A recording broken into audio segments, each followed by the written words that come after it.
Hello and welcome to the next panel of the conference dedicated to young activists. My name is Aleksandra Kołeczek and I'm here with Artur Wieczorek who will help me to host this session.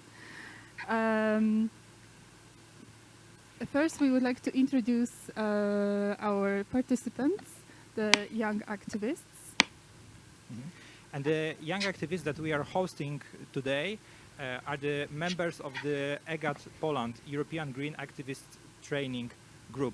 This is a selected group of young activists from Poland who are active in various fields of civil society.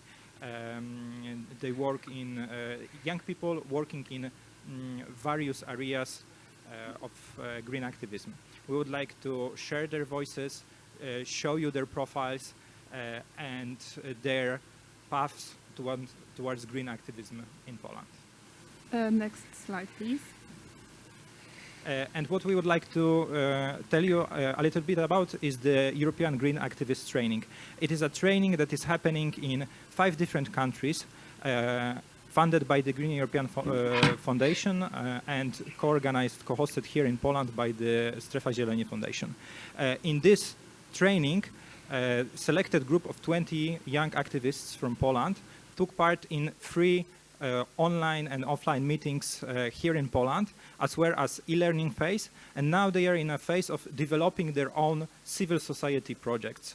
Later on, next year in May, they're going to meet with other European green activists in Brussels or online, depending on the pandemic situation, to showcase their projects and learn about the functioning of the European Union.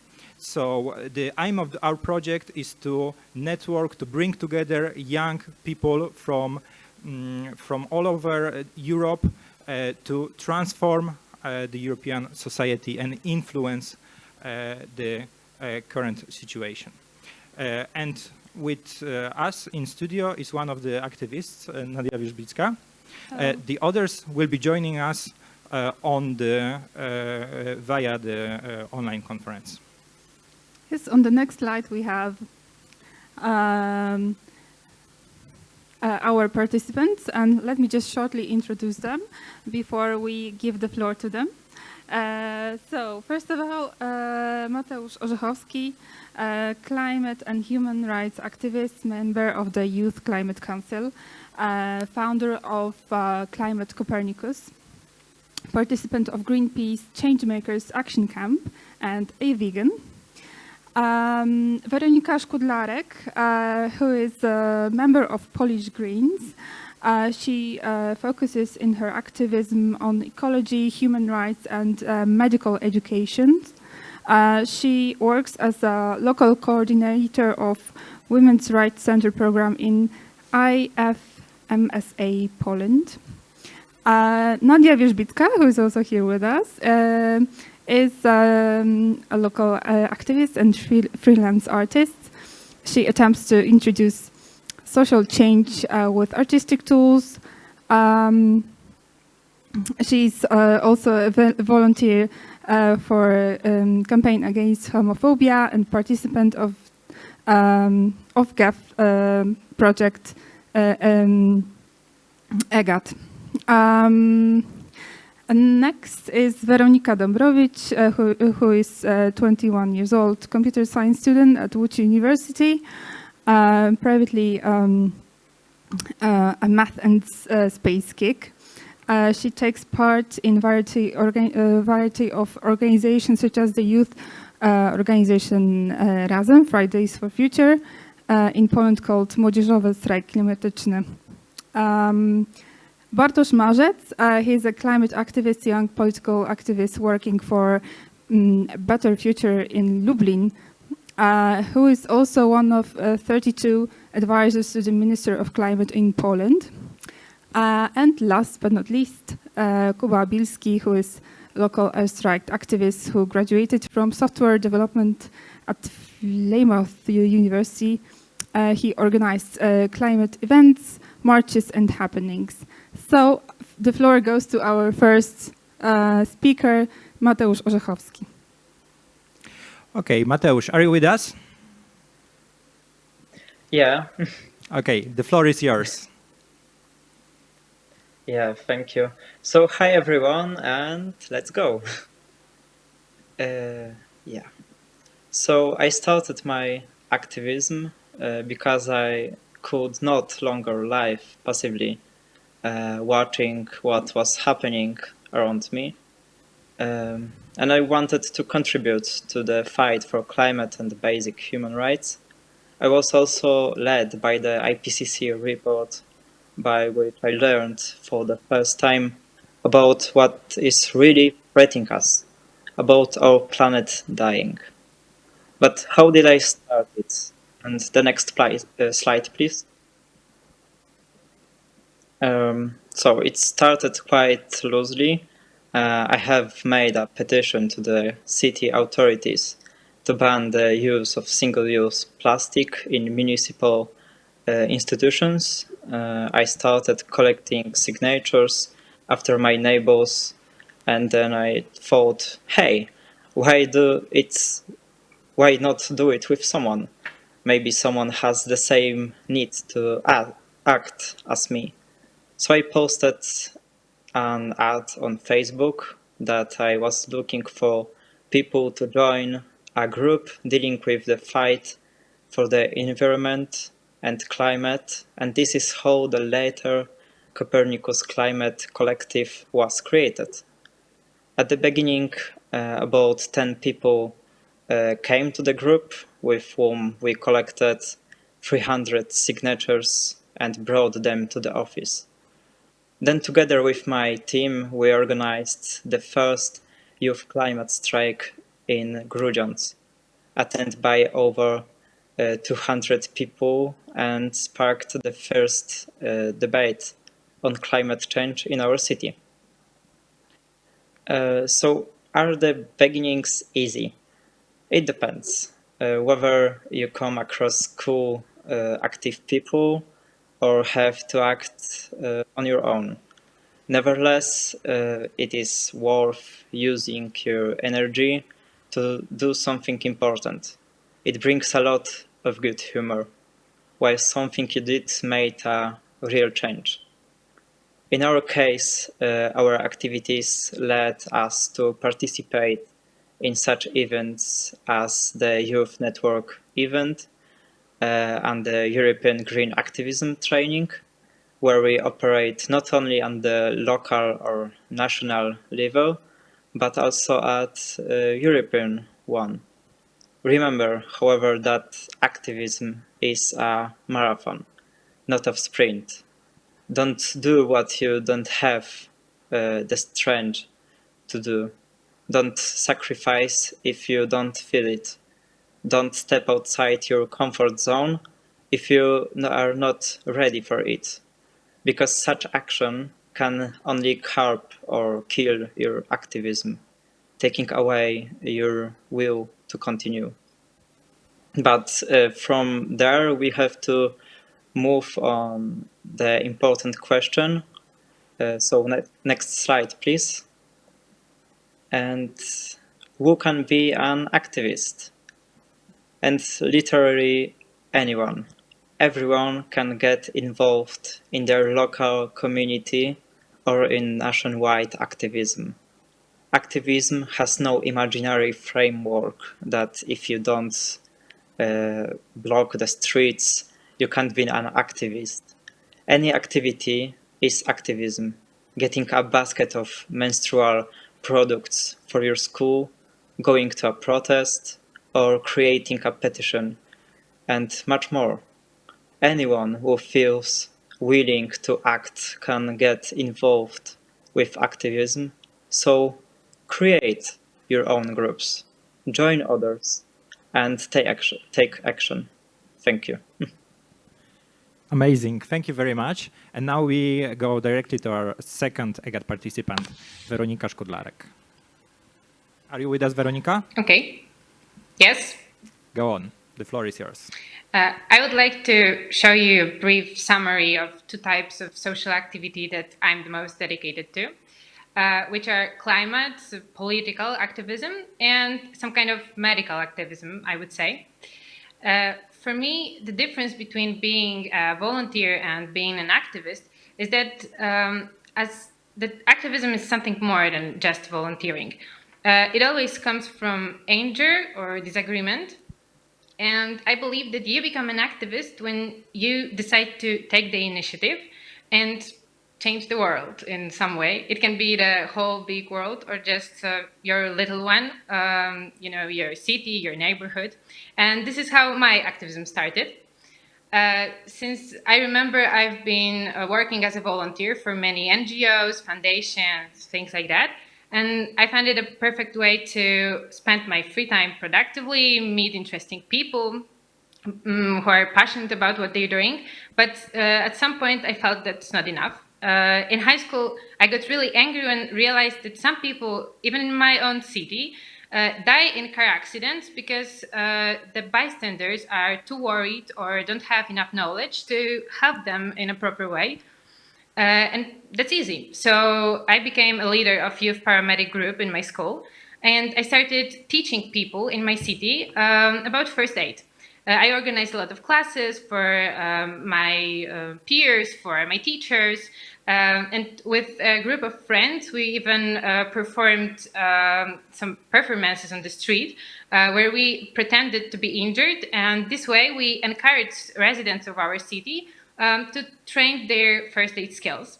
After becoming a medical student, I continued my medical activism and I joined International Federation of Medical Student Associations, where I'm a local coordinator of Women's Rights Center program, in which I organize lectures and workshops connected with, for example, domestic violence or labor law for women. And I do it because I don't agree with the way how women are often treated in workplaces or at the universities. And I also don't agree with the current attack on women's rights in Poland.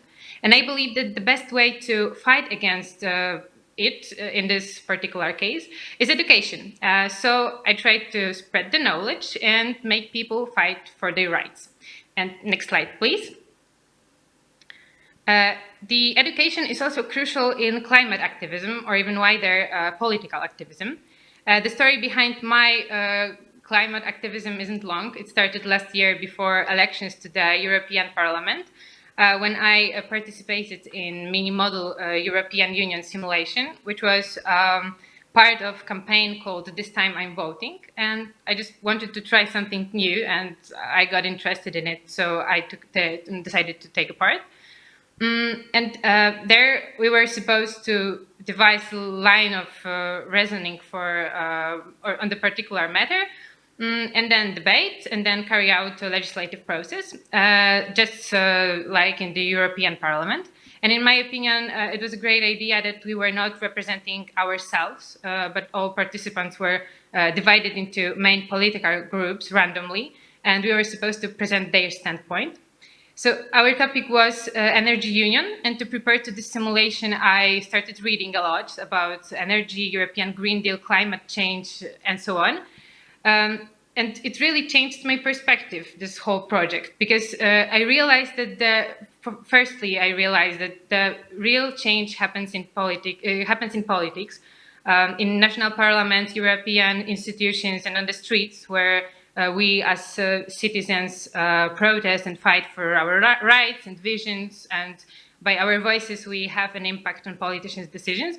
And secondly, I started considering that fighting climate change as one of the most important goals for my generation. And next slide, please. This experience was a reason for increasing my involvement in political activism. And right now, I actively participate in youth climate strikes and protests in my city, for example, against breaking the fundamental human rights, for equality, for rule of law. And before elections to the Polish parliament, I got involved in election campaign, helping one of the Polish Green Party candidate. And at the end, I'd like to say that all actions and activists are really important and needed everywhere, but they are crucial in small cities because like the smaller the city is, the harder it is to take people to the streets, and the consequences are higher. So we need to be there, teach our neighbors, and show them that having an opinion and presenting it publicly is just the right thing to do. Thank you. Amazing. Thank you very much, Veronika. If you are listening to us right now and you have any questions, please use our social media. We won't have time to answer them, but if you have questions to our panelists, our speakers, our guests, invited young activists, use social media to post them, and we're going to ask them to answer your questions directly. And now to our next panelist, Nadia Wierzbicka, who is here with us in the studio. Nadia, would you like to share your perspective? Yeah, of course. So, hello everyone. My name is Nadia Wierzbicka. As you can see, I am a part of European Greens activist training, but not exclusively. I am also a member of Campaign Against Homophobia, which is the widest queer organization in Poland. And recently I became involved in Women's Strike Consulting Group. And I decided to tell you about the first big project I was involved in. And it was about the resistance towards homophobia and hate speech. But let's start from the beginning. So in May, there was a presidential campaign in which current president competed to become re-elected. And as you know, he did. But in order to gain votes, he decided to take advantage of the homophobic attitudes among Poles. Lots of people in Poland are not acknowledged with LGBTQ+ communities, so it is easy for politicians to create some false beliefs about queer citizens. And so did the president, scaring the voters with LGBTQ+ people. And during one of his political agitations, he would say, "We are being told that they are people, but it is just an ideology." So in some ways, he dehumanized part of Polish society to gain more votes. And mentioned words became viral quickly, nationally and even internationally. So of course I heard them. To be honest, I wasn't really surprised, but it made me sad anyway. So I decided that I will do something about it. And I became a member of Campaign Against Homophobia, the widest queer group in Poland, as I mentioned. And my first task was to create a short movie clip for social media. And it was about the, as I said, resistance. Like many organizations in Poland and all across the world didn't really like the hate speech that the president made. So we made a list, but I thought that it is not enough. Like people won't really identify with organizations unless they are part of them. So I decided to extend the concept of the movie clip, and I had 3 goals. And my first goal was to engage people in the process. My challenge was that I had no footage nor pictures of the protest that emerged after the words of the president. But I decided to change that weakness into advantage. So next slide, please. I tried to include as many people from the community as possible. So I added the private footage from people that participated in the protest. And that way I had access to many records from events. I could engage many people. And I also had many locations to show. And my second goal was to show the power of people, because I knew that I was not the only one person that was like fed up with this negative stuff that politicians were talking about. So I tried to picture the the anger that emerged after those words. And I wanted to question the common stigma that portrays queer people as inferior ones, because it is not easy for us, but we have to show a lot of strength every day, and I wanted to show that strength. And for me, its symbol were the protests that emerged. So in the beginning of the clip, I confronted President's words that queer people are just an ideology with those actual people. And I put those words in proper context, showing LGBTQ plus community simply as humans, not ideology. So my goal was to restore the idea of humanity. And last but not the least, I wanted to show protests in small cities as equal to those in large agglomerations. And maybe the smaller ones were not as spectacular, but for me they were much more moving, because I think it is quite difficult to be a queer person from a small town, which tends to be rather conservative. So it takes a lot of courage to go and protest in front of all the inhabitants that can easily recognize you and make you a subject of critique. And I wanted to show our appreciation of those actions and focus on them as well, because I think it is important to include also small agglomerations in the process of big change. And at the end, we released the movie clip on Facebook, Instagram, YouTube, and people liked it. And it was my first experience with activism in such a large scale. And that's all. Thank you. Thank you very much. And now let's proceed to the next speaker, who is Weronika Dąbrowicz. Weronika, can you hear us? Yes, I can hear you. The floor is yours. So, okay. Welcome, everyone. It's a great honor to be able to host European Green Panel amongst other wonderful activists. My name is Weronika Dąbrowicz, and I am currently 21 years old student.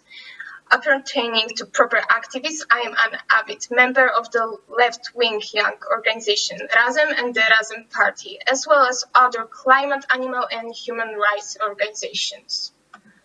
Though my biggest interests have always been centered around space and how studying the universe influences the human perception of oneself and society.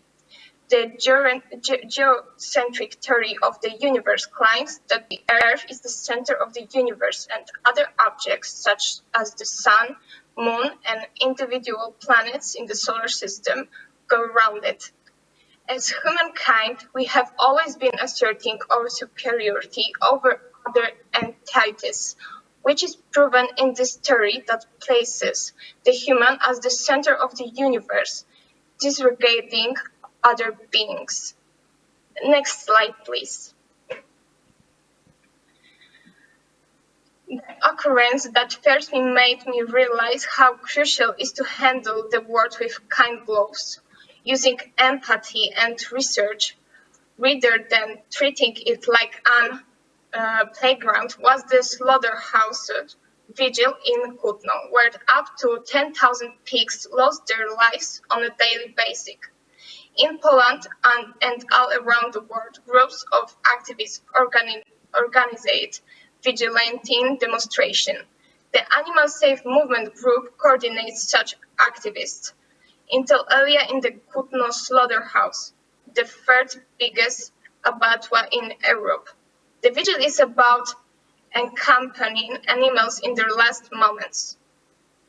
Activists are striving to feed and water the animals, depending on their condition on recension given by ferrymen.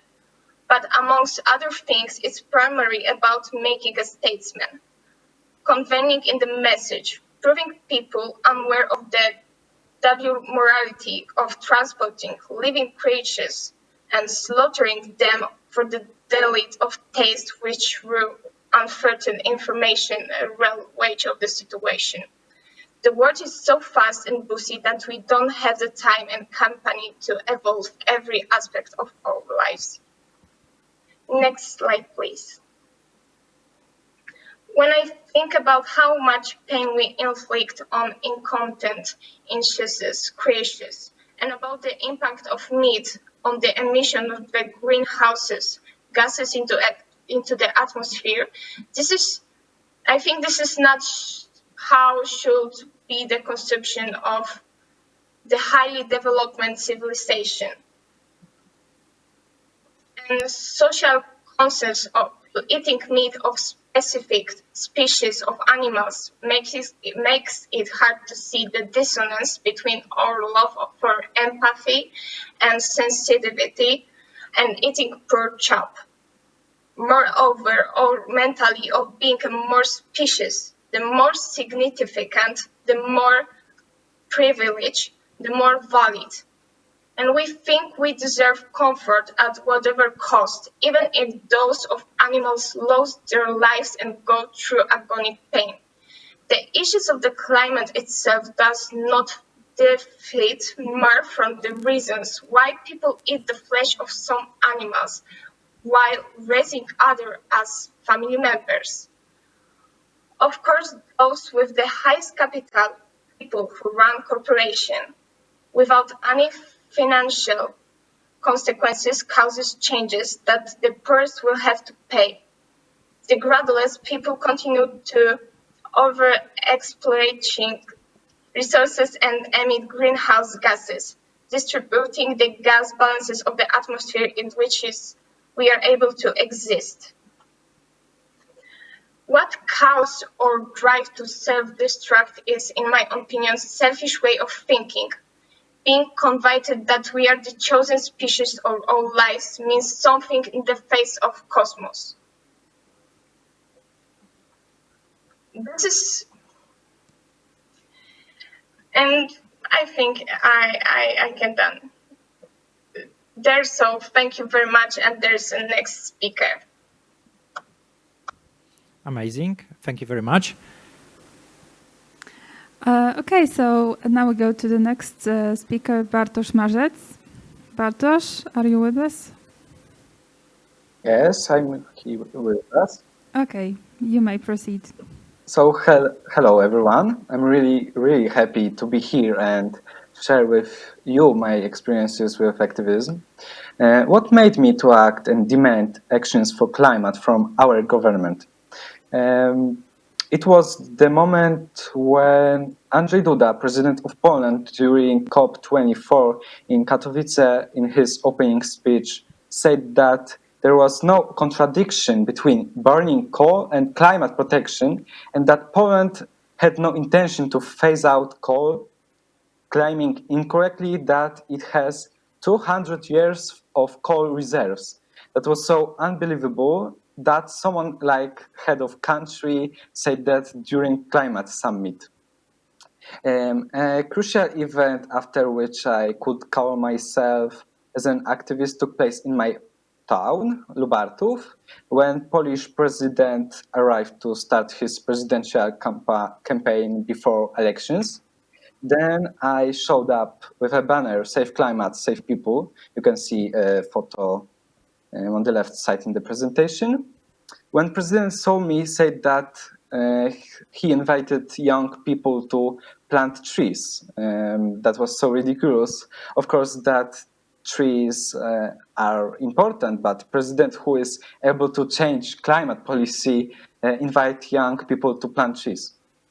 And that's one greenwashing from his side. The EU has to set ambitious climate goals and demand climate neutrality from all member states. On the right photo is me with main candidate opposition to president. In my banner was written Poland without coal by 2030. She said that there were no analyses which confirm that Poland could be without coal by 2030. Then I gave her one of analysis from Instrat, and she was a bit confused. This is a proof that politicians don't care about climate, and they say a lot but do nothing. Next slide, please. Human rights are close to me because I live in the LGBT free zone. LGBT free zones are one 1/3 of Poland, and 1/3 of Poland is also free zone from my friends. One of main conservative politicians said that whole Poland should be LGBT free zone. I'm sad when I think that in the 21st century, in center of the Europe, a country which is in the EU, we have to fight for human rights. Polish president in June said that LGBT is not people, it's an ideology. Worse than communism. That's scandal, and we need support from the EU in fighting for human rights and for climate, of course. Next slide, please. And activism in other way. I'm one of the 32 advisors to the Polish Minister of Climate and Environment. We advise on legislation and give opinions on the ministry's projects on the climate and environment. One form of activism is also cooperation with politicians to try change something is our environment. Moreover, local actions are so important, for example, trust challenge or something like that. And as I told before, we need to support from EU to fight for human rights and for climate, because alone it's hard to fight in Poland, because government is so ridiculous. Thanks for listening to me. Thank you, Bartosz. I think we all agree that we need support from European Union, and actually all the support we can get to fight for our causes.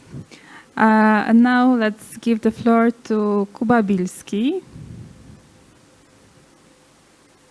Hello. Yeah. So I will start my presentation and I will share with you the story of how I became an activist. Even though my activism didn't really start till recently, from when I was really young, I had one value that was my biggest motivator, and that is large-scale international cooperation. I'm one of the people who grew up in Poland seeing how it changed and developed and improved under the influence of joining the EU. And it really inspired me with hope to see that countries which used to fight for resources, for land, for the pettiest of things, can now all cooperate for a common goal.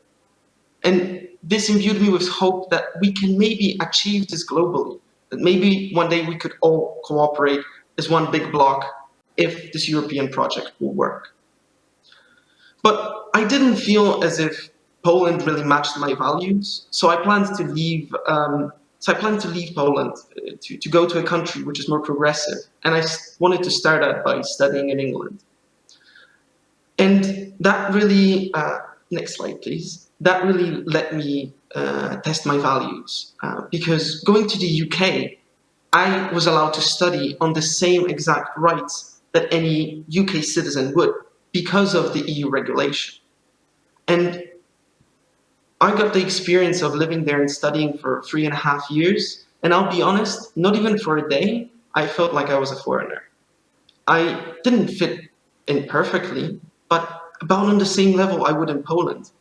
I felt treated equally, and it felt like I was in a different region of the same country, not in a completely different place.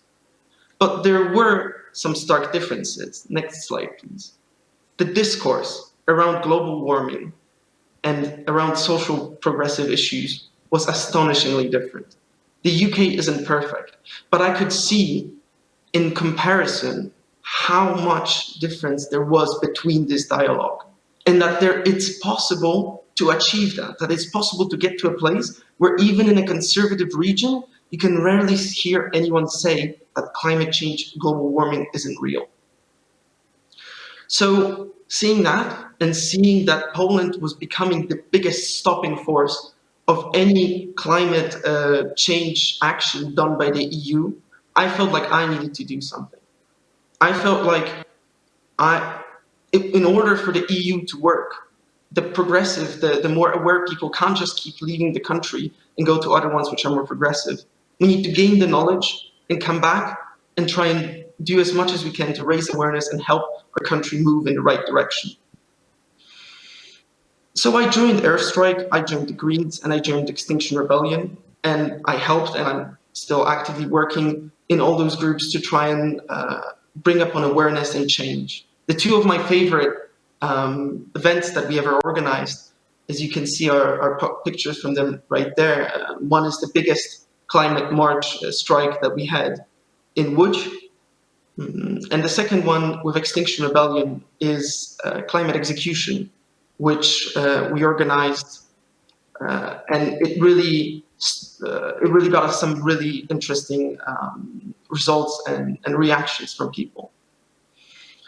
But with every one of the events, I felt even more energy and enthusiasm. I didn't feel like I was burning out. I felt like with every single action that we do, I feel more energized to help and to do. But it wasn't because of the effect. I personally couldn't see any effect of the events that we did. I couldn't see things change due to our actions. Things have definitely changed in Poland, but has never been something that drove me. Next slide, please. To me, what was previous slide, please. To me, what was really what's really important about like those we lost events one slide here. is the skills, the information, the abilities, and the opportunities that you get from being an activist, being in an activist group. And most importantly is the communities, the friendships, and everything that you have the pleasure of building while being in such an activist group. It's a safe space for ideas, for sharing how to bring upon change, and to try and work together on all these projects to try and achieve this common goal. And it was really an amazing experience that I do try and share with all of my peers, because the more activism I do, the more motivated I get to do it. And what's the most important to me, and what I try and convey, is that if all of the progressive people leave Poland, as it is easy to do so because you do really feel like you don't fit in, then all the people that will stay will be the conservative ones, will be the people who don't want to bring Poland more in line progressively and on climate to the level of Europe. They'll be the people who are stopping and slowing that down. Thank you. Thank you very much for your inspiring speech. If you have any questions to our panelists, please use social media. As Arthur mentioned, we are very tight on time schedule, so we will follow up on YouTube, Facebook, and you can catch up with our participants there. Thanks again to all the participants who prepared their presentations. I think they are a true inspiration and some hope for us in these difficult times. Please stay with us. The next panel is dedicated to agriculture and farm to fork strategy. So thank you very much and enjoy the next panel.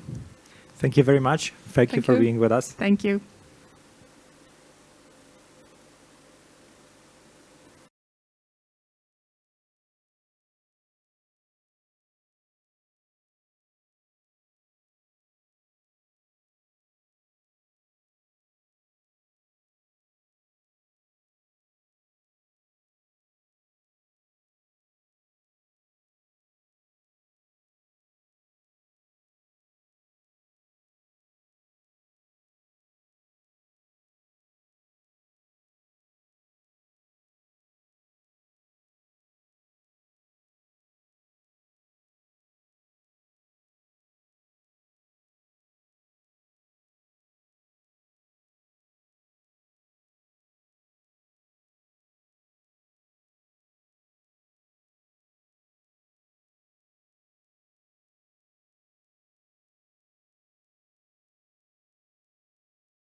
fourth panel of our seminar, Civil Society in Action, a side event of the 32nd Council of the European Green Party.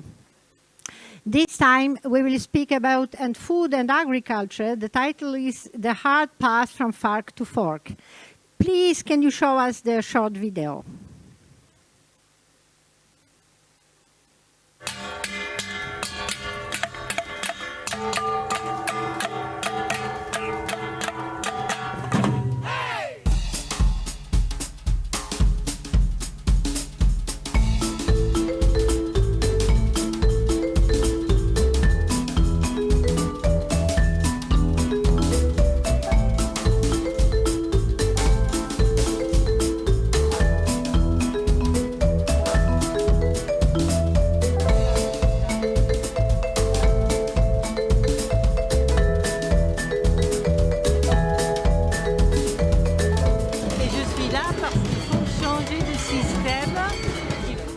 Wir fordern eine fairere Verteilung der Subventionen. We need to bring back nature to our farm. Trying to create a new CAP more fair, more just. C'est encore possible, mais c'est maintenant.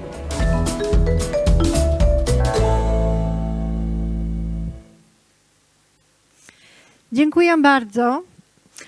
Naszymi gośćmi jest i partnerem dzisiaj tego panelu jest Koalicja Żywa Ziemia, a naszymi gośćmi są w studio Justyna Zwolińska, prawniczka, ekspertka do spraw rolnictwa i systemów żywności i koordynatorka do spraw rzecznictwa Koalicji Żywa Ziemia. Witam. Dzień dobry.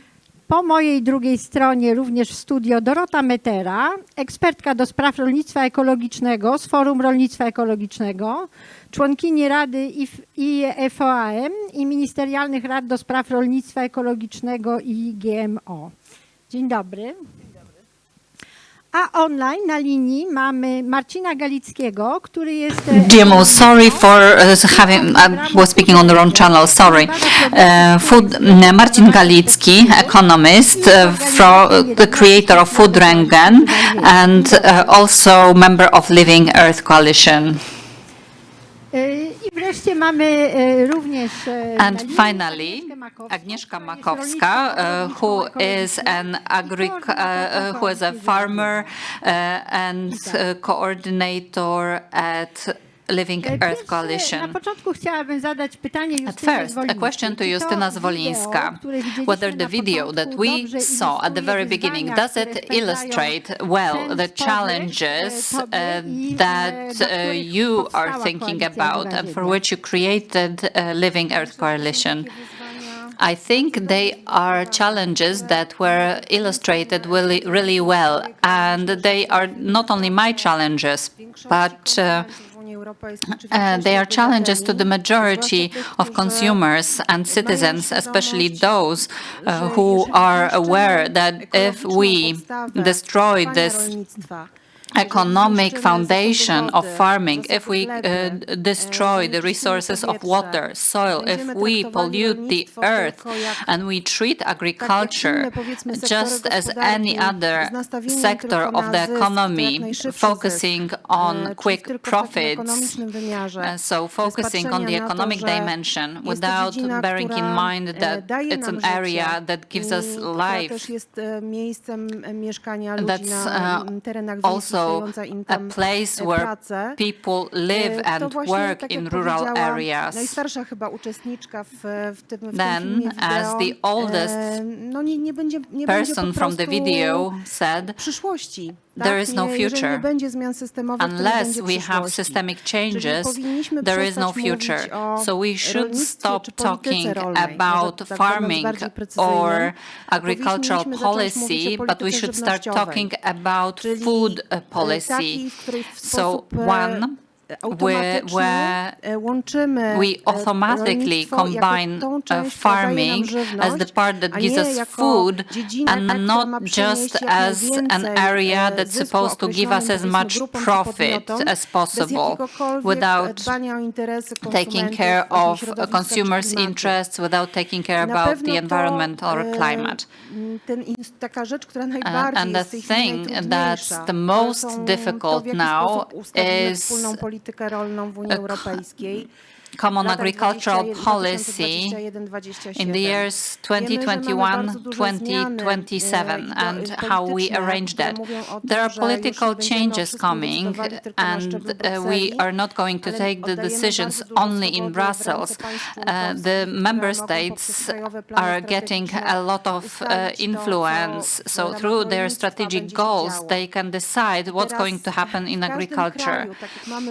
So in each country we are in touch with people from Good Food, Good Farming platform. And the biggest problem is for your own ministry to become convinced that you should opt for measures and distribute funds in such a way so that as much money goes to farmers as possible, farmers who really produce high-quality food, those who are taking care of the environmental protection, nature protection, and they are thinking about water resources, protecting the soil. So apart from delivering a product which can be bought in a store, they also deliver a lot of common goods that we are taking advantage of. And it's more difficult to express it in material terms, but there's no life without it, no life for farmers, consumers, or for our children. So the way we think about the agricultural policy, the way we think about its financing, and the way we involve the general public, and how we involve the politicians, we don't want to have polluted food with glyphosate, and we don't want to have food stemming from industrial production of animals. We don't want all that. And the question is whether someone's going to hear it, whether the authorities in Poland or in Brussels will hear it. Thank you so much. When it comes to the European Green Deal, in the strategy from field from farm to fork, it is assumed that 25% of crops will be organic. And you've been dealing with organic farming for more than 30 years now on all levels, Dorota, at the fields, certification, national law, EU law. Do you think Poland could realize this ambitious goal? Poland has a very difficult task. There are countries which have already crossed this magical figure, 25%. In 2019, in Austria, 26% of crops were ecological, organic. Poland has to catch up, and the period of 10 years is not enough to make sure that in 2030 we accomplish 25%. So how many we have in Poland? More than 3%. So we are at the very end in Europe, even though our politicians are happy to boast how ecological country Poland is. I'm glad that at least it's declarative, but when it comes to measures and figures, things are much worse. But the EU gives freedom to its members, allowing them to arrive at its goal at their own pace. It's hard to expect that we jump from 3% to 25% over a decade. The European Union gives a task to the member states to investigate their needs and to strive at improving the whole supply chain in the system of organic production. So we really have a lot to do here. It is the first time that the European Commission has set a goal for which I've been waiting for so many years, and I hope Poland will do something about it to improve the situation. So there are going to be a lot of instruments for this objective. One of them is a European Action Plan for organic farming, and all member states will have to adopt such programs, and we want this Polish plan to help us strive at this high goal. And the second instrument, aid instrument, will involve funds for organic farmers that organic farmers in Poland have been getting from 2004 onwards, from the moment of joining the EU. Before we had such subsidies, but they were really low. And there are other instruments from the Programme for the Development of Rural Areas that will help organic farmers. We also need consumers' awareness, promotion of organic products and measures aimed at better access of organic products in schools, in kindergartens, just like in other countries. This is a very good market for a lot of producers, organic producers. New regulation on organic production to enter into force in 2022 on the 1st of January. It was said to be a way to improve the credibility of control and certification system. When it comes to enablers, well, it's not as good as we would have expected, but it's actually a new era in the control of organic farming. It will probably increase trust of consumers to those products. It will be helpful in accomplishing this goal. I do believe that Poland will improve its situation and that we will join countries that have for years been supporting organic farming. Now, the budget is the problem, or the household budget. Now the value of organic products is estimated to be more than 1 billion zlotys. That's about 6 euros per capita, depending on the estimates. We are far behind Switzerland or Germany, where it's or Denmark, where it's more than 200 euros per capita. It's really unattainable in Poland. But if all of us convince 2 or 3 people to buy organic, the number of organic consumers and the demand for those products will increase by 200 or 300%. So all of us should do their best around them. Korzystając z okazji, ponieważ masz jeszcze 30 sekund, gdybyś mogła krótko powiedzieć, jakie są zalety produktów ekologicznych w porównaniu z produktami konwencjonalnymi. Czy mamy się różnią food as compared to conventional food. Maybe some part of the audience do not realize what the advantage is. Well, there is a clear description of what organic food is. This is all stipulated in EU law. And if you want to produce organic food, you are not allowed to use any artificial fertilizers. And it's all about prevention. There are biological methods you can use to protect your plants.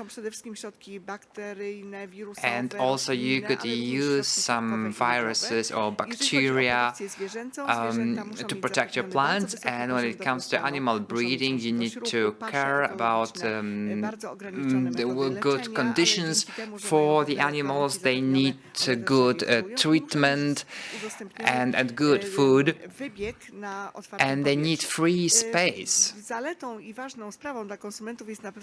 outside. And it's also very important to ensure good control mechanisms, because all the organic producers are controlled every year.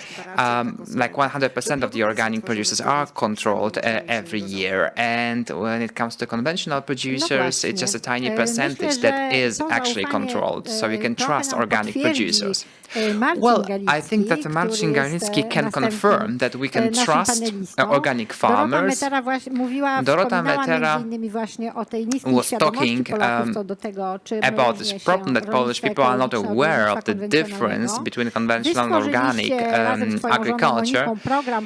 You established this food Rentgen program together with your wife that shows this difference from the perspective of the consumers. Could you please present to us what you've been able to establish in recent years? So we analyze food in terms of what substances they contain, but before I start talking about this, let me encourage you to think about food.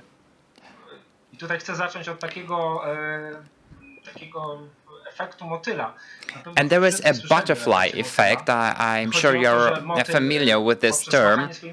So if you have a butterfly, it is moving its wings, and by doing so, it can cause a storm, even a sandstorm, in another part of the world. That's the theory, so much for the theory. But in terms of what is happening around us and what kind of challenges we are facing, let's think together where this butterfly moving its wings is located, or maybe a bunch of butterflies causing all these effects. So what is this challenge? Well, different kinds of illness. Right now we have the pandemic, COVID-19, and there is cancer and other types of illness. And there are super bacteria, for example, that human bodies cannot resist. And finally, there are species which are just dying out. So what's the reason behind this? Where is this butterfly causing all these negative developments? And my conclusion would be that it's us, the humankind, bringing about this effect. And we do this by eating what we eat. When you are eating, have you ever thought about the consequences of what you are doing? So if you have something on your table, where was that produced? Have you ever thought about this? Have you ever thought about the consequence, the impact of that food on your health and the environment? So these are the questions we've been asking ourselves, I mean me and my wife, and that's how we came up with the idea of analyzing food in terms of what kind of bad substances it contains. And I mean food that is available at stores. So we want to increase the awareness among consumers, but this awareness of consumers is not enough. However, why? Because you need information. If you are just aware of what is going on, you will end up frustrated, and you need more information to be able to cope with that frustration and find alternatives. So what we are doing right now, we just we looked at cereals, at groats, and now we want to also examine flour. And what have we established in all these products that we examined? Well, when it comes to cereals, we found a lot of sugar. And there were also examples of cereals where we did not find sugar, but we found the so-called pesticide cocktails. And there was even one product in which we found 12 different pesticides. And if you have such a pesticide cocktail, well, it has impact on your bodies. We do not know exactly what that impact is, because scientists are not able to create any models that would show the impact of those pesticides. But let's think about it. If there is no research that confirms that these substances that these substances cause damage. Does that mean that they are not dangerous at all? Well, I'm not sure, but let's think about it. I think even if there is no research confirming that these substances can cause damage, it still does not mean that for sure they do not. We also examined buckwheat or millet, and we found products with a lot of glyphosate, and the maximum residual levels were exceeded greatly, and we published reports, and those reports led to a public debate on these topics, and I'm very happy with this. And now referring to what Dorota said, well, our reports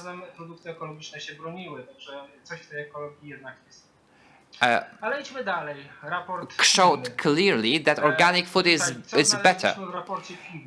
And we also produced a report about beer, and what was established, well, it turned out we did not establish any negative substances in beer. We examined 18 different brands, and there was just one that contained some glyphosate.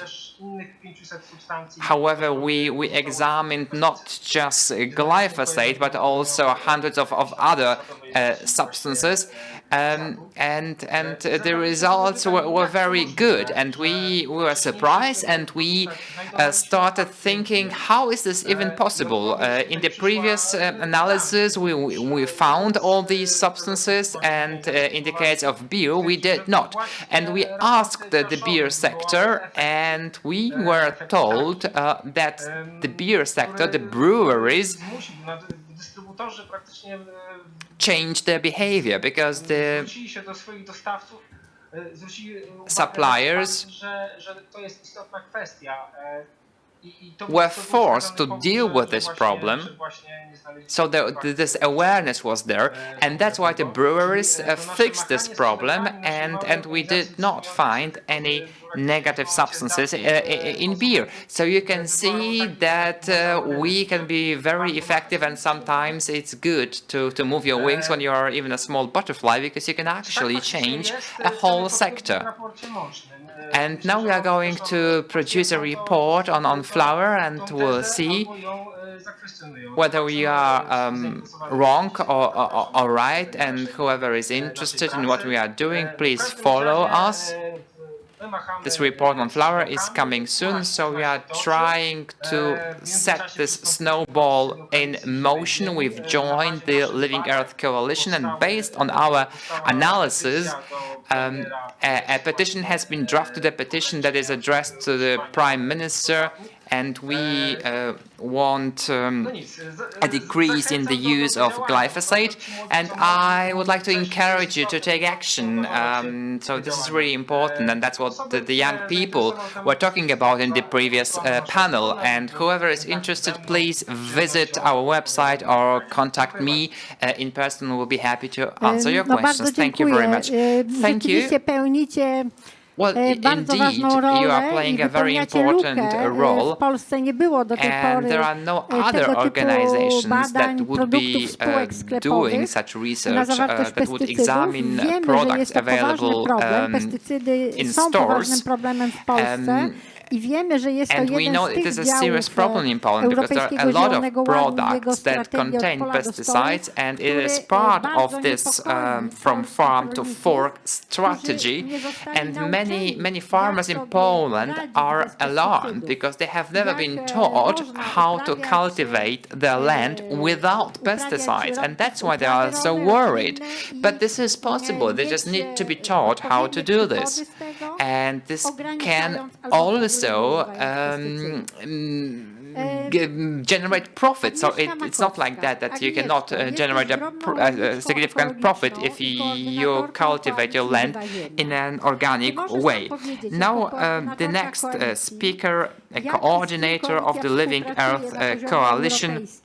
Could you please tell us, Agnieszko, who you cooperate with? You're also an organic farmer yourself, so what would be your diagnosis? What do the farmers need for this transition we need so much to take place? Hello. Well, our coalition has been cooperated with the European platform Good Food, Good Farming from the very beginning. It is a platform of sister organizations from all over Europe. And indeed, our cooperation is very close. We started with a common organization of action days in October. So the coalition was implementing that project here in Poland, and we tried to coordinate different events related to organic farming.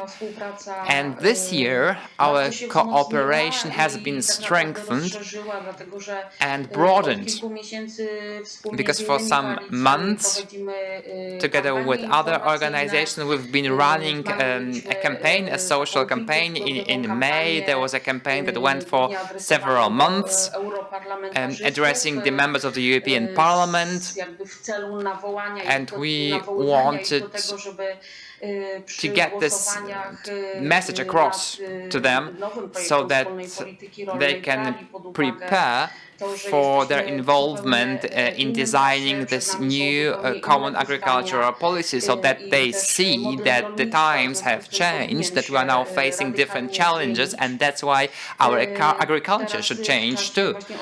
And now, the recent weeks where we had a number of meetings in the European Parliament, the European Council and the European Commission, and we were working on those, and we're trying to influence the European leaders and encourage them to consider the voice of the civil society. It's millions of Europeans who demand changes to the common agricultural policy. And as Justyna was saying, it's actually not, it's related not just to agriculture as such, but to food itself. And that's the right perspective. And it is crucial in Poland. We are doing some advocacy work, and it's also very important that we've seen this integration of different movements and organizations of civil society from different European countries, and that has made our voice stronger and more focused. And now the other part of your question, well, I am an organic farmer, but a very small one. So I do have some land, but it's really not a lot. And I think that for sure it is very important to educate people. And in Poland we have a problem with this. And you can see this problem everywhere at schools, because there is not enough education on organic farming, and there is also a problem when it comes to educating the farmers themselves, because we do not have schools for farmers that would be teaching about organic agriculture. This is not covered in the curriculum at all. So there are many farmers who think that they might switch to organic agriculture, but they're very afraid of it because they just do not have enough knowledge. And also, this seems unattainable. And this can all be changed. You just need to provide them with the education they need. So it's important to change the education system at general schools and at schools educating farmers. And there are also farmers that are supported by the local agricultural centers providing advice and training, but it's not enough. So there are really few such centers all over Poland that are well prepared to give farmers the support they need when switching to organic farming. And they need conferences, they need seminars, they need training sessions, workshops. And I think that in the case of Poland, we have this fear among farmers. They are afraid of switching to organic agriculture because our system does not make the life of organic farmers easy. When you think about the whole system of buying crops from organic farmers, it's not well developed, it's not well organized, and there are many farmers who are not able to sell the organic food they produce as organic food. We have good retailers, we have good a good retail system, but it's not the case with the wholesale. And there are also many regulations in place which make the life of organic farmers quite difficult in Poland. Thank you so much. I'd like to ask one question to Justyna. Not so long ago, we issued a water expert document, an expert report. Your coalition has been existing for 2 years now. Apart from advocacy, you're also educating, and you issued, under the second Food Sovereignty Forum, co-organized with Zieleni Polska, we issued a brochure, quite extensive one, Politics on the Plate, and now a very big water report about water in farming. Could you comment on that? Yes, indeed. More than half a year ago, at the initiative of Living Earth Coalition, we were working on a report called Water in Farming. It encompasses 200 pages. It's quite a solid document containing both political recommendations as well as a description of the current state of affairs. It's also saying what farmers can do, what sort of practices they can implement to protect water resources, to save them. So we've done a review, starting with practical issues through to political and legal issues, also commenting on the significance of water in nature, commenting on climate changes. So it's a very comprehensive document.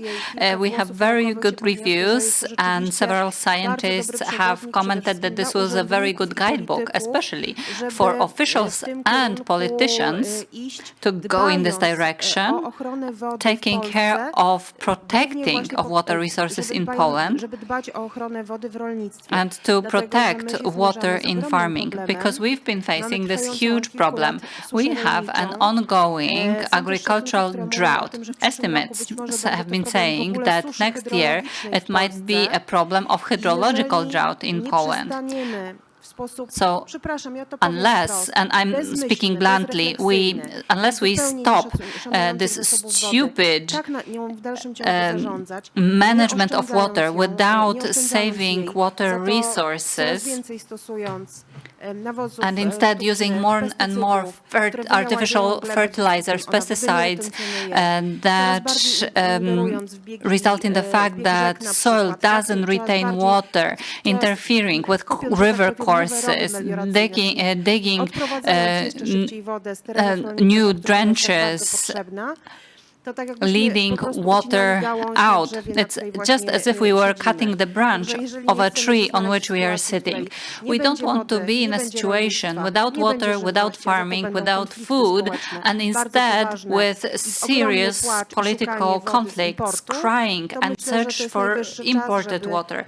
I think it's high time to take advantage of our expert report, plus 2 more expert reports to change things. I do encourage the Ministry of Agriculture to take immediate legislative measures. I encourage all Polish politicians to change the water law and adopt a strategy for the protection of water in farming.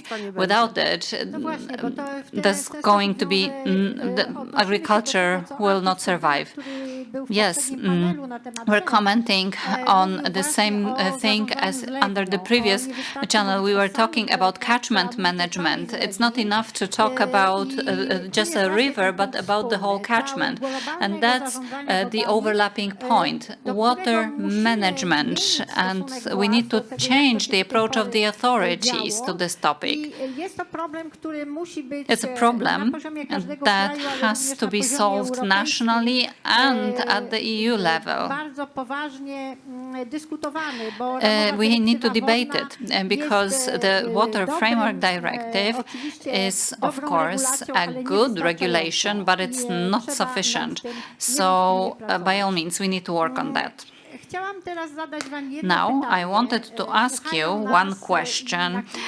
We have a lot of listeners, among others, participants of the 32nd Council, European Green Party Council, participants from all over Europe. What sort of message do you want to send to them? So let's start with Dorota. Well, like I said, we are at a very important moment for all member states. We're preparing national strategic plans for the future common agricultural policy that will shape farmers' behaviors and the methods of their work, and it will support them financially for these methods.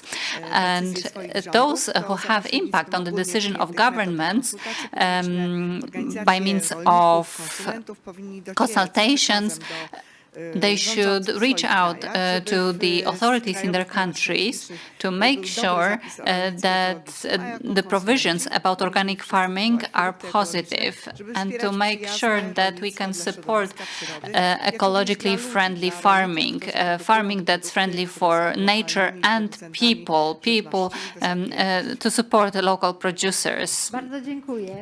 Thank you. Marcin Galicki, what would you say to the participants of the European Green Party Council from 40 participants from 42 countries? In the European Union, we have this policy from farm to fork, but we are trying to promote this idea from fork to farm. We're encouraging everyone to raise awareness among consumers, because you need to work both ways.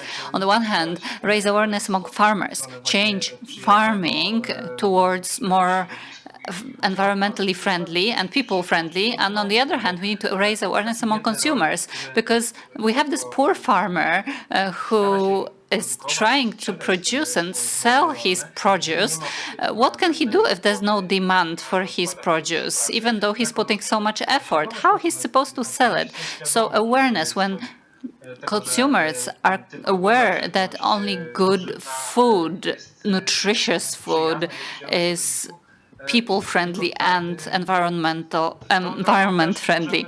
So this is the way we can use to arrive at good solutions. So we need to work both ways. Thank you. Agnieszka Makowska. What sort of message would you send? I can't hear you. Agnieszka? I can't hear anything.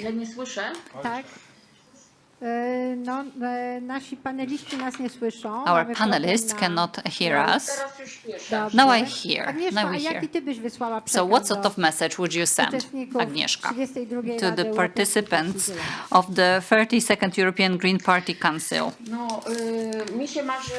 My dream is to have a debate, a pan-European debate, but most of all, a Polish debate about the model of farming, that it's high time to change this model, leave the systems that support those short-term approaches, focusing on short-term gains, and start working out new regulations, new law that will guide us towards farming that will contribute to environmental protection and climate protection. Farming that will be able to cope with the challenges ahead of us. It's not like it's a distant future. It's already happening. It's the present.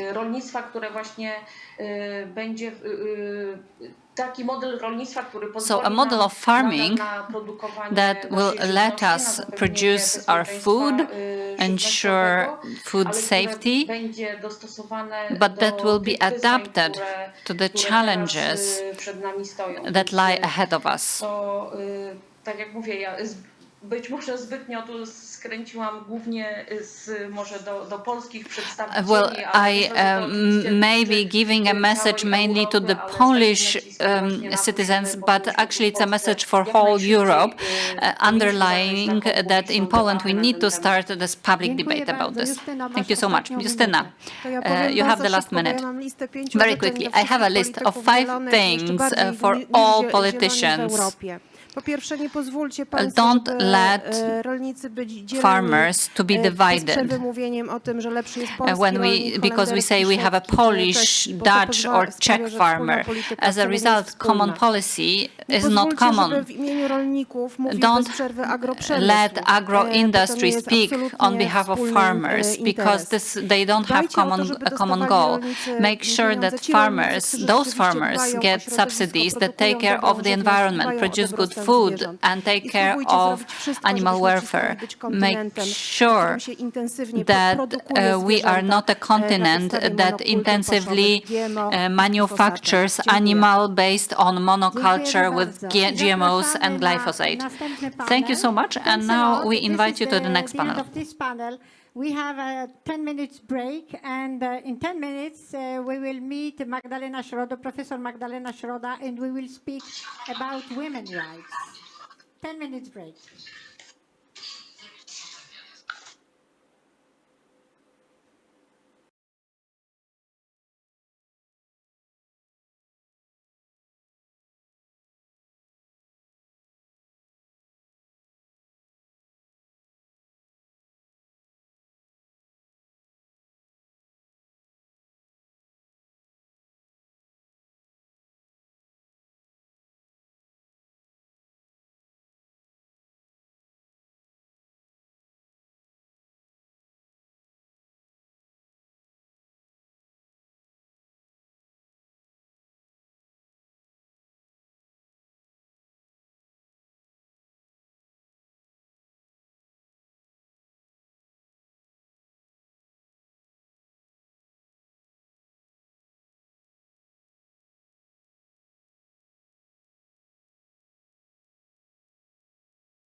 Welcome to everyone.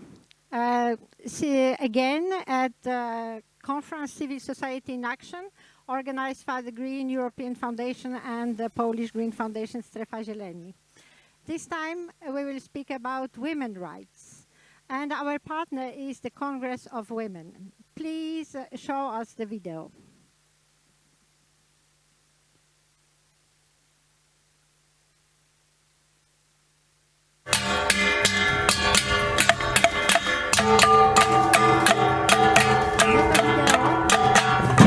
It's the wrong video. Please show us the other one. It should be the video about the Congress of Women. Jak fantastycznie, że spotykamy się jak zwykle co roku.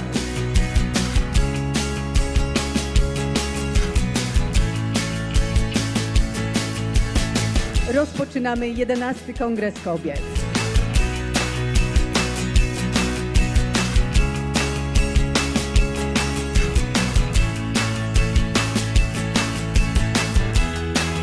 Przede wszystkim chciałam podziękować pani profesor Magdalenie Środzie. Absolutnie tegoroczny Kongres Kobiet jest dla nas priorytetem.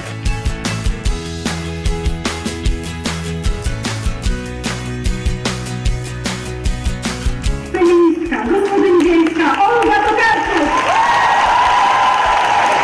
Olga Tokarczuk, laureatką Nagrody Kongresu Kobiet, nagrody 9. Kongresu Kobiet.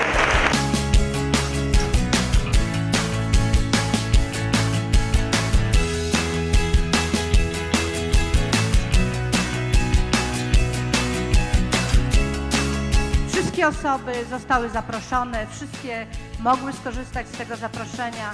Nasza reguła o działaniu, które łączy i które jest ponadpartyjne, jest niesłychanie ważna.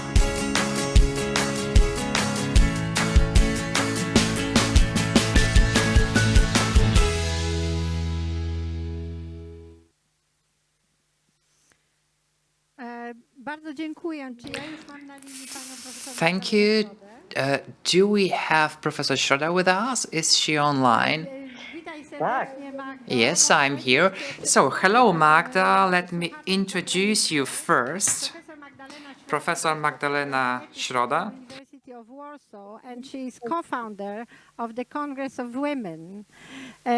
She is Polish politician and philosopher, and she is also a columnist of the Gazeta Wyborcza, and she was in the 80s, she was active in the Solidarność movement, and after 1989, she would be involved in politics until 2004, when she was appointed by Prime Minister Marek Belka as the government's plenipotentiary for the equal status of women and men. She has been advocating the separation of state and the church, LGBT rights, and more liberal abortion law. She is also known for her consistently anti-war stance on foreign policy, but I would add also for defending animal rights. Magdo, witaj serdecznie. Magda, Bardzo się cieszę. welcome to our interview. I'm very happy that we can talk today. We've known each other for such a long time. I don't remember a time when I didn't know you. And for such a long time you've been fighting for women's rights. In 2004, when Poland was joining the European Union, well, it was also the time when our party started its activities, and you became the plenipotentiary of the Polish government for gender equality. And sometime later, with Henryka Bochniarz, you came up with the idea of the Congress of Women, so you were the founding mothers of that Congress. What was this Congress supposed to be about? What kind of challenges did you want to tackle. I'm very glad to be here, so hello to everyone on such an important day for the green activists. So let me tell you about the reasons behind organizing the Congress of Women. We were so angry, we were so frustrated back at that time. We were celebrating the 20th anniversary of the political transformation, and there were so many lectures, so many seminars organized at that time, and all the speakers were men at that time, and we were so angry, and Henryka Bochniarz had the same experience. She's the leader of an association of Polish enterprises, and she was also shocked that there were so few female speakers, so few female panelists at all those events which were being organized at that time to celebrate this anniversary of 20 years of the Polish transformation. Even though the Polish women contributed so much to the Polish economy after the transition, many men were depressed, they were not able to find jobs, and during that time it was women who established new businesses, small businesses. And when we look at the statistics, we can see that so many small and medium-sized enterprises were founded by women at that time, and it had been my experience already in 1989 that the development of democracy in Poland was somehow related to the process of de-feminization. So Poland was entering this era of democracy, and we got the free market, and at the same time the women were losing their rights. In 1993, Polish women were deprived of the right to adoption, so the reproductive rights of Polish women were questioned. One of the first decisions of the democratic government in the 90s, right after the transition, was a decision to close daycare centers and kindergartens. The church in Poland started advocating for women to get back to their traditional roles in the society, and since that time, even though the majority of people were happy with the democratic developments in Poland, there were some women who saw that these changes did not bring any progress in terms of the status of women, in terms of women's rights. To the contrary, these rights were decreased, and it doesn't matter whether there was Mazowiecki or the SLD government or the left-wing government or the right-wing government. All those politicians thought that the women would cope somehow. That was the perspective. We can do whatever we want. We do not need to pay women for raising their children, even children with disabilities, because the women will cope somehow. That was the general perspective. And in 2004, when Poland was joining the European Union, that was a big event, and there was a lot of enthusiasm. And at the very same time, women were fighting for the reproductive rights. However, at that time, the Polish Prime Minister said something like that: just wait, please, take some time. We need to enter the European Union, we need to focus on our transition, and later there will be time to deal with women's rights. And finally, there was a time when Poland had reached the peak of the democratization of our society, and the women's rights were still neglected. Sometimes there were offered some benefits, there were some charities instead of a proper social policy, and Henryka Bochniarz and me, we just said, we've had enough, that's it. Polish women, that's more than half of the Polish society. They represent the small and medium-sized businesses. Women are raising children without any support from the state or from their husbands. So we need to look after ourselves. We need to help one another. We need to take care of one another. And we came up with this idea of the Congress of Women as a social movement integrating different communities. And this had happened. It was the first time something like that had happened. Because look at me, I was a professor at the University of Warsaw, but there were also women who were students, and there were women who were running their own businesses, there were actresses, there were feminists among us. So really different communities.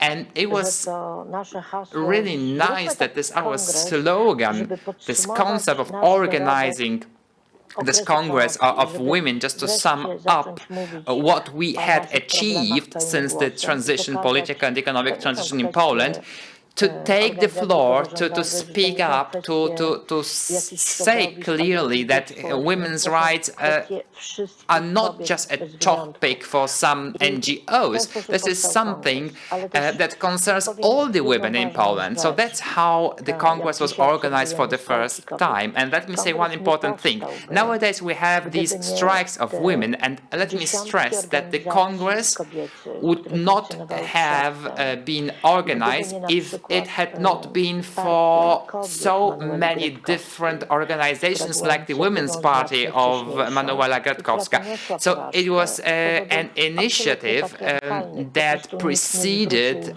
our Congress of Women, and it was a party with a great political program, but still it was ignored because of how patriarchal our society is. And now we are very satisfied, because when the reproductive rights were decreased in the 90s under the influence of the Catholic Church and the government, there were activists going on strike, taking it to the streets, but there were not many, maybe some 15, maybe 50, up to 100. That was the maximum right now. Back at that time in the 90s, and now look at the crowds in the streets. So it was just as, as a seed back at that time.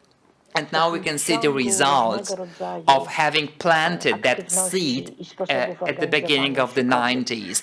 So when we look how women have been organized, we had the so-called Manifa, we had the Women's Party, then we had the Congress of Women, and based on that, this national strike was organized, which is now about to organize a real revolution in Poland.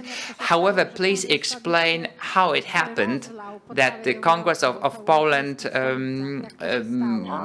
was actually moving to other countries all over Europe too. So it was actually spread all over Europe. Well, it was a simple development. Polish people migrate a lot for different reasons all over Europe and all over the world.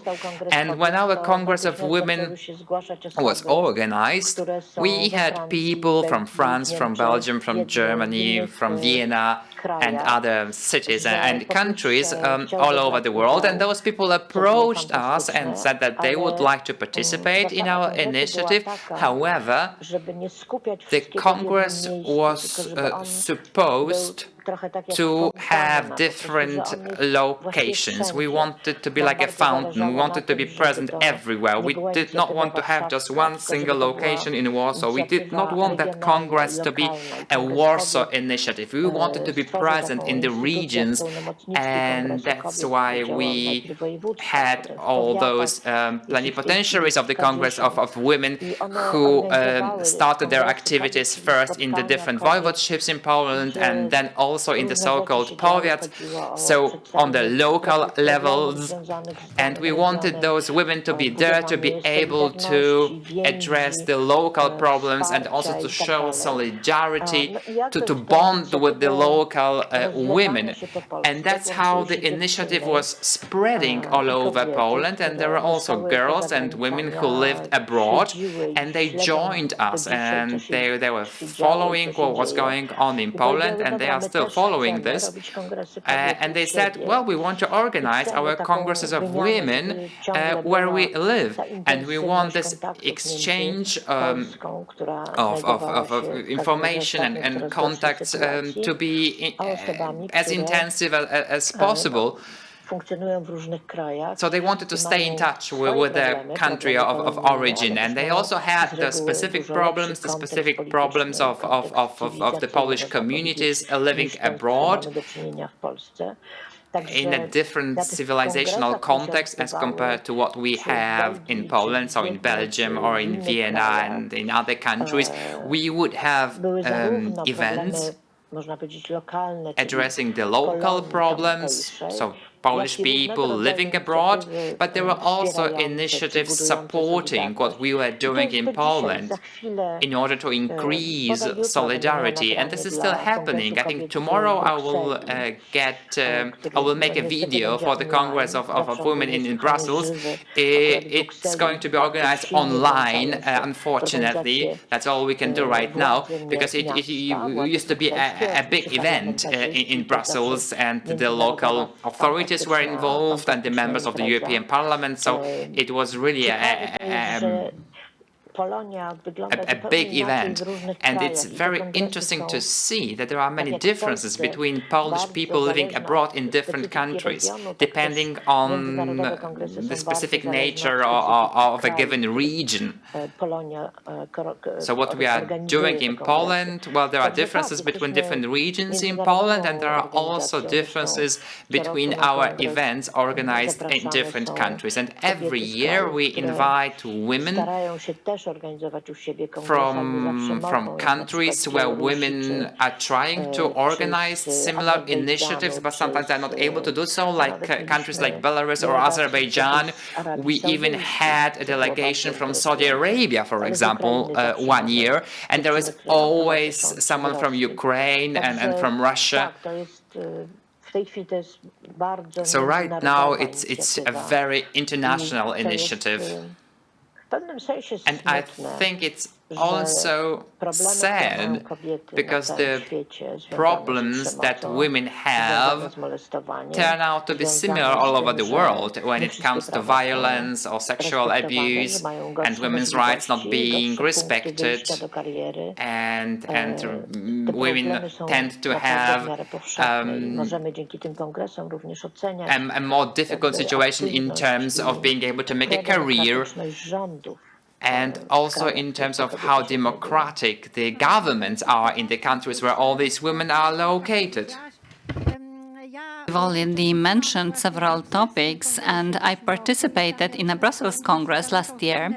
Together with Danuta Hübner, we had the pleasure of participating on a panel in the European Parliament. We were talking about climate changes and politics in this regard. And now two questions came to my mind. Danuta Hübner is an MEP. He's also a Prime Minister in the shadow cabinet at the Congress of Women, and the question is, why did you found a shadow cabinet? And since back then we were talking about climate changes, this goes to show that those purely, apart from purely feminist issues that the Congress keeps dealing with, slowly but surely the thematic area has been broadening. There are a lot of ecological topics, of course, but climate changes and ecology are also present at the Congress of Women. And so this Congress has been spreading both geographically as well as thematically. Yes, by all means. Everything related to women relates to us all. So in the vast majority, women have been taking care of the environment, have been taking care of the right nutrition, nature. They are dealing with cooking, gardening. They're closer to nature. At least in theory, ecofeminism seems to be only natural. Women have this more holistic approach to the world and not patriarchal that divides our life and our body and our reality into specialized pieces that do not necessarily match. So this was only natural, but I have to admit one thing. I wasn't really aware of the fact that when at the beginning of 2000 and a little later, we were dealing with women's issues. Environmental issues weren't as visible and they weren't as present. We were fighting for a healthy energy, and that was with us from the very beginning. But when politicians, patriarchal politicians, started to damage this country in the name of profits, damage the country because Poland is being damaged. And I'm saying this not only on the basis of data, but also on the basis of my own observations. I'm in the Mazurian Lake area in Borecki Forest, where trees are cut really dramatically. In the Congress, we've been always fighting against killing animals, hunting for animals. We've been debating about animal rights at the Congress, but at a certain point in time, this topic became priority. It became a global priority, also at our Congress. And probably it will stay like that. The Congress appointed two bodies. One was the Cabinet of Shadows that met with the Prime Minister of the government. Back then, it was Donald Tusk, and he benefited a lot. And we were just formulating our postulates in different areas: health, education, culture, energy, environmental protection, and multiple others. But the Congress also set up another organ of which we are very proud, Academy of the Congress of Women, which involved summer courses which were very intensive, non-stereotypical, involving different people, different famous personalities. I'm not going to talk about the trainings, but the outcome is that a vast majority of women fighting in the parliament, fighting for democracy and women's rights, they graduated this Summer Academy of the Congress of Women. You can say that they could create a club of the Congress of Women at the Parliament, and believe me, they would be top parliamentarians, most involved and engaged in the rights of women and in the world, in green world. Coming back to the issue of violence against women and reproductive rights. I wanted to ask you, because the European Parliament voted by a vast majority of votes a resolution to support Polish women as regards women's rights in Poland. Does this resolution matter at all? What's your take? It has a huge significance. Politics, it's not just about facts, but also about symbols, gestures, values, postulates. And let me say that the Congress of Women several days ago submitted a letter to all parliamentarians and to the European Commission to make sure that women's reproductive rights are adopted as human rights. We do not support or we do not agree to national separatism unless those issues are treated as universal rights. They may become suspended as they were suspended in Poland. The Constitutional Tribunal issued a decision which is horrific. It sentences women to delivering sick children. It sentences women to tortures, which in our civilized world have long been banned. So when it comes to reproductive rights of women and health, unless they are treated as fundamental human rights, then an authoritarian government can appear in any country and say that these things are insignificant. So our appeal, just as the resolution of the European Parliament, hasn't got any legal or practical meaning, but the European Union wasn't founded overnight. It was founded based on desires and dreams about working together for human rights, for the community, peace, and so on and so forth. So I think it can bring some outcomes. I think it's inadmissible in 21st century for women not to have the right to decide about being a mother. So if the European Union has been pointing out the issues of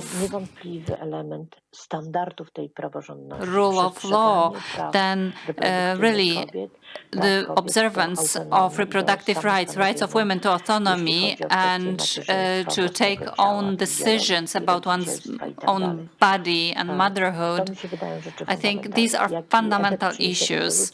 And the outcomes that the resolution will bring and the letter will bring, it's hard to say, but it's a very important voice with regard to the future of Europe in general. Thank you very much. Professor Magdalena Środa was our guest, the last guest of our today's seminar, Civil Society in Action.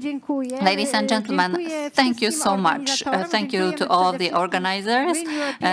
Thank you to the Green European Foundation for organizing and helping us organize this meeting. Thank you to BEC MFD Media Communications, which was responsible for the technical support.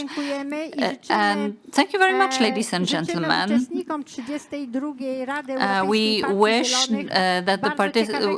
we wish a very interesting, fruitful day tomorrow to the participants of 32nd European Green Party Council. We wish you great debates and wonderful speeches for all. All the best and goodbye.